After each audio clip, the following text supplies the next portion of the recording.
నమస్తే, నేను అంకిత.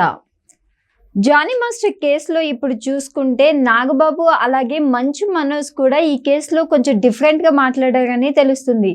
మరి డీటెయిల్స్లోకి వెళ్తే అసలు ఏం మాట్లాడారు అన్న విషయాల్ని వివరించడానికి మనతో పాటు సీనియర్ జర్నలిస్ట్ సిఎస్ఆర్ ఉన్నారు. ఆయనతో మాట్లాడదాం. Hi sir. హలో సార్, ఇప్పుడు జానీ మాస్టర్ కేసులో ఇండస్ట్రీలో అనేక మంది పోస్టులు అయితే చేస్తున్నారు, దానిపైన స్పందిస్తున్నారు.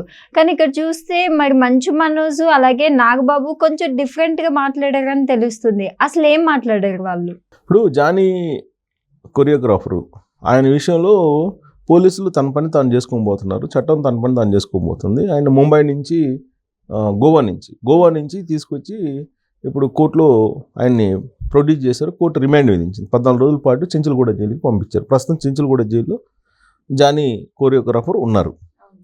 ఆయన బయటకు వచ్చిన తర్వాత నేను అందరు భరతం పడతాను, ఎవరెవరికి ఏమేమి లెక్కలు చెప్పాలి అవన్నీ చెప్తానని ఏదో మాట్లాడినట్టున్నారు కొద్దిసేపటి క్రితం ఆయన.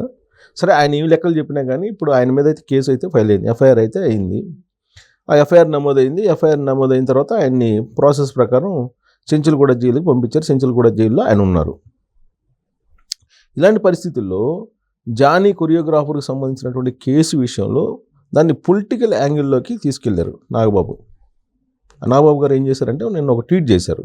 విచిత్రమైనటువంటి ట్వీట్ చేశాడు ఆయన ఎప్పుడు కూడా ఏ ట్వీట్ చేసినా కానీ కొంత డిస్ప్యూట్ ఉంటుంది. ఆయన డిస్ప్యూటు ప్లస్ డిస్ప్యూట్తో పాటు చర్చకు దారితీసే విధంగా ఉంటుంది. ఆయన చేసినటువంటి ట్వీట్లో కనుక మనం అబ్జర్వ్ చేస్తే బ్రిటిష్ రూల్ అనేదాన్ని ఒకటి తీసుకొచ్చాడు.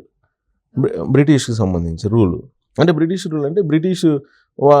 అడ్వకేట్ ఏం చెప్పాడు అనేది కోట్ చేశారు ఆయన.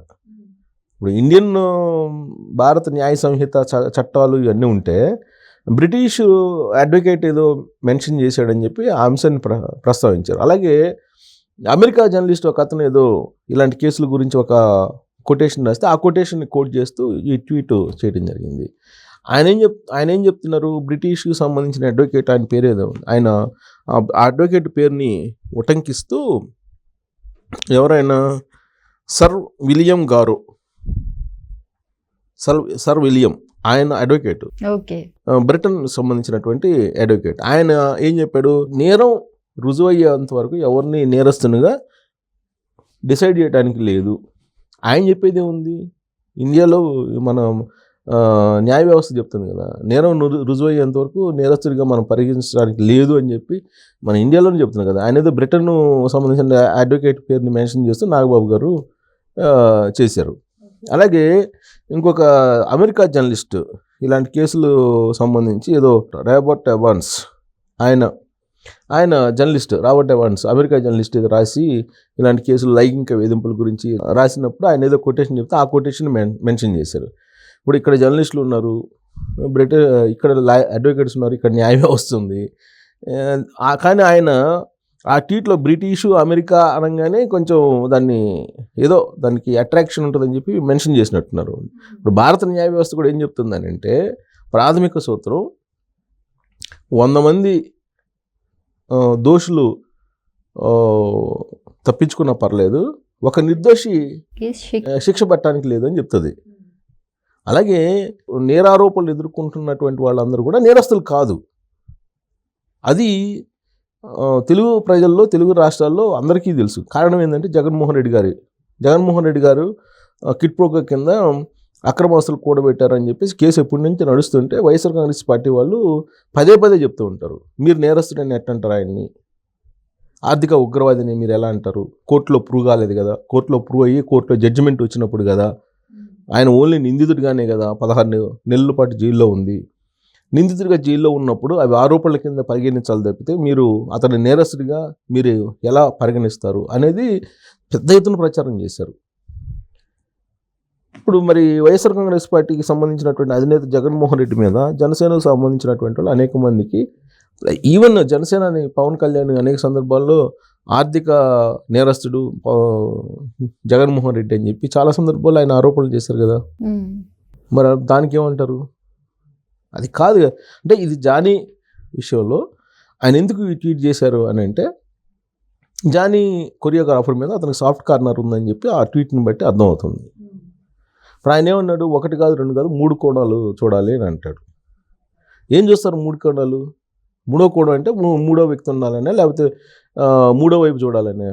ఇప్పుడు ఒకవైపు అసిస్టెంట్ కొరియోగ్రాఫరు, ఇంకొక వైపు కొరియోగ్రాఫరు. మూడోది ఏంటి అని చెప్పాలి కదా. మూడో వైపు చూడాలంటారు. మూడో వైపు అంటే ఏంటి? అల్లు ఫ్యామిలీ వైపు చూడాలా?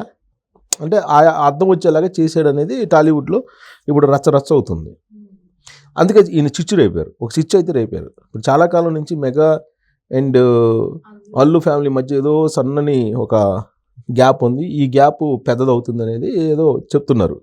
But marketing strategy Allu Aravind గారిది ఎప్పుడు కూడా మార్కెటింగ్ స్ట్రాటజీ. ఆయనకేమి మార్కెటింగ్ స్ట్రాటజీ, మార్కెటింగ్ చేసే వాళ్ళకి శత్రుత్వాలు, విభేదాలు ఉండవు.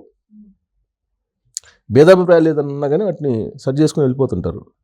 ఇప్పుడు మార్కెట్ అనేది సినిమా ఇండస్ట్రీ మార్కెట్. ఈ మార్కెట్లో మెగా కాంపౌండ్లో హీరోలు అంటే అల్లు అర్జున్ అనే అతను మెగా కాంపౌండ్లో హీరోగానే ఉంటే ఒక మార్కెటే ఉంటుంది. అవును. అలా కాకుండా అల్లు వేరు, మెగా కాంపౌండ్ వేరు, ఆ కాంపౌండ్ వేరు, ఈ కాంపౌండ్ వేరు అంటే 2 మార్కెట్ ఏరియాస్ వస్తాయి. ఒకే కాంపౌండ్ అని అంటే ఒకటే మార్కెట్ ఉంటుంది. Simple logic. సో ఆ దిశగా వెళ్తుందాన్ని కొంచెం రాజేశారు దీన్ని. ఇప్పుడు ఏ ఇష్యూ వచ్చినా కానీ గతంలో పవన్ కళ్యాణ్ అలాగే చిరంజీవి మధ్య పెద్ద గ్యాప్ ఉంది అనేది కొన్ని రోజుల పాటు నడిచింది. దాని మీద ఇదే నాగబాబు గారు వేదిక మీదనే వాళ్ళు పవన్ కళ్యాణ్ ఫ్యాన్స్కి ఏదో వార్నింగ్ కూడా ఇచ్చారు అప్పుడు. సో అది నిజమా అంటే మరి మొన్న పోయి కాళ్ళకు మొక్కారు. కాళ్ళకు మొక్కి మా అన్న లేని నేను లేను, మా అన్నే నాకు దైవం అని చెప్పేసి అన్నారు. మరి ఇప్పుడేమంటారు?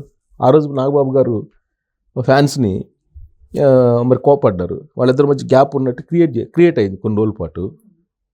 మరి మా తమ్ముడు సీఎం అయితే నేను కావాలని కోరుకుంటాను కదా, అవసరమైతే నేను సపోర్ట్ చేస్తానని చెప్పి చిరంజీవి గారు అన్నారు.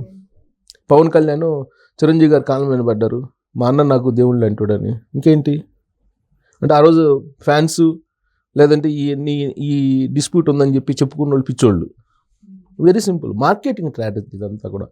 సో సరే, అది వాళ్ళు సినిమా ఇండస్ట్రీలో వాళ్ళు పడతారు. కానీ ఇప్పుడు జానీ కొరియోగ్రాఫర్ విషయంలో ఒక రకంగా దీన్ని మామూలుగా ఇది లైంగిక వేధింపులు, దీని మీద హేమ కమిటీ లాంటివి వెయ్యాలి, జస్టిస్ హేమ కమిటీ లాంటివి, ఇలాంటివన్నీ చర్చ జరుగుతున్న సందర్భంలో ఆల్ ఆఫ్ సడన్గా నాగబాబు గారి ట్వీట్ ఒక రచన లేపింది, సోషల్ మీడియాలో వైరల్ అయిపోయింది.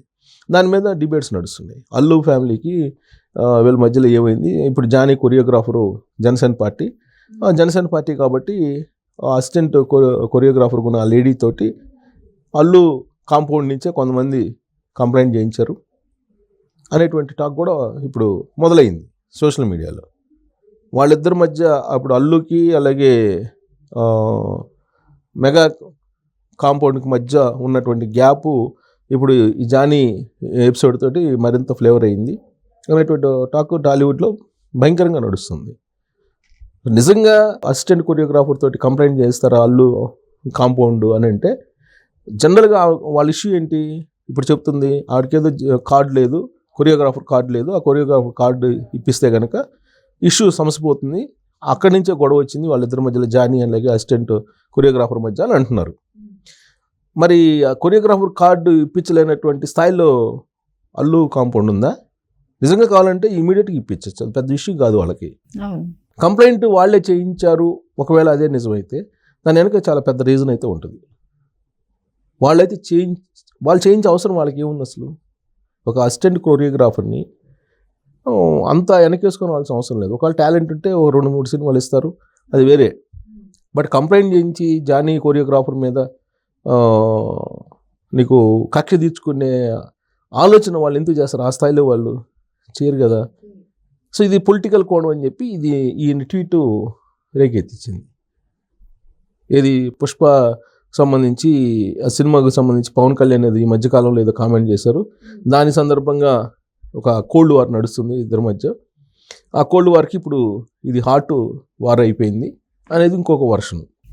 సో కారణం ఏదైనప్పటికీ ఆయన చేసినటువంటి ట్వీట్లో బ్రిటిష్ సంబంధించినటువంటి రూలు, అమెరికా సంబంధించిన జర్నలిస్ట్ని తీయటం అనేది కొంత ఆ ట్వీట్లో ఒక కొత్త కోణం ఒకటి. రెండేంటంటే ఆ ట్వీట్ కొంచెం రచ్చరైపోయింది, వివాదం రేపింది, చిచ్చు పెట్టింది ఒక రకంగా చెప్పాలంటే. ఇక మంచు మనోజ్ ఒక ట్వీట్ చేశారు, అసలు తప్పు చేయకపోతే నువ్వు ఎందుకు పారిపోతావు అని. ధైర్యంగా నిలబడితే నిజమేదో తెలిసింది, నిజం తెలియాలంటే నువ్వు నిలబడాలి అని చెప్పి ఆయన ట్వీట్ చేశారు. సో నిలబడతాడని అనుకుంటున్నాను, ప్లస్ నిర్దోషిగా వస్తాడని అనుకుంటున్నాను అని చెప్పి ఆయన అటు ఇటు కాకుండా మధ్య మార్గంగా ఒక ట్వీట్ చేశారు మనోజ్. సో దానికి అంటే మనోజ్ ఒక ట్వీట్ చేశాడు, నాగబాబు ఒక ట్వీట్ చేశారు, రకరకాలు మా అసోసియేషన్ ఒక డిమాండ్ చేస్తుంది. దీనంతా టాలీవుడ్ చుట్టూ పులుముకున్నటువంటి ఒక రచ్చగా మారిపోయింది. సో ఈ రచ్చలో మళ్ళీ పొలిటికల్ హీటు రాజుకుంది. ఈ పొలిటికల్ హీట్ రాజుకున్నటువంటిది నిజమా, లేదంటే బిజినెస్ టాక్టీసా, లేదంటే నిజంగానే అల్లు మెగా కాంపౌండ్ మధ్య గ్యాప్ ఉందా అనే దానికి చర్చకి దారితీసింది. మరి దీనికి ఫుల్ స్టాప్ పెట్టాల్సింది ఎవరంటే రేపినోళ్ళే పెట్టాలి. నాకు తెలిసినంత వరకు 2-3 రోజుల్లో మళ్ళీ దీన్ని చల్లబరచడానికి నాగబాబు గారే ఇంకో ట్వీట్ పెడతారు అనుకుంటున్నా. ఇప్పుడు బ్రిటిష్ అమెరికా తీసుకొచ్చారు కదా, ఈసారి కెనడా ఆస్ట్రేలియా తీసుకొస్తారేమో. ఏదో ఒక వాళ్ళు రాసినటువంటి పుస్తకాలు ఒక కోడ్ తీసుకొచ్చేసి దానికి అటాచ్ చేసి ఒక ట్వీట్ చేసి దాన్ని కూల్ చేస్తారేమో అని చెప్పేసి భావించడానికి అవకాశం ఉంది. ఎందుకంటే గతంలో కూడా ఇలా జరిగినాయి. నాగబాబు గారు జస్ట్ ఒక ట్వీట్ చేసి దాన్ని హైప్ చేసేస్తే మళ్ళీ దాన్ని సెటైట్ చేసేటువంటి టాలెంట్ కూడా ఉందని చెప్పి ఆయన అభిమానులు కూడా భావిస్తుంటారు చాలామంది. సరే ఆ ట్వీట్ వెనక ఉందా, మూడో కోణం ఏంటి అనేది ఆయనే చెప్పాలి. Okay, thank you sir. Thank you.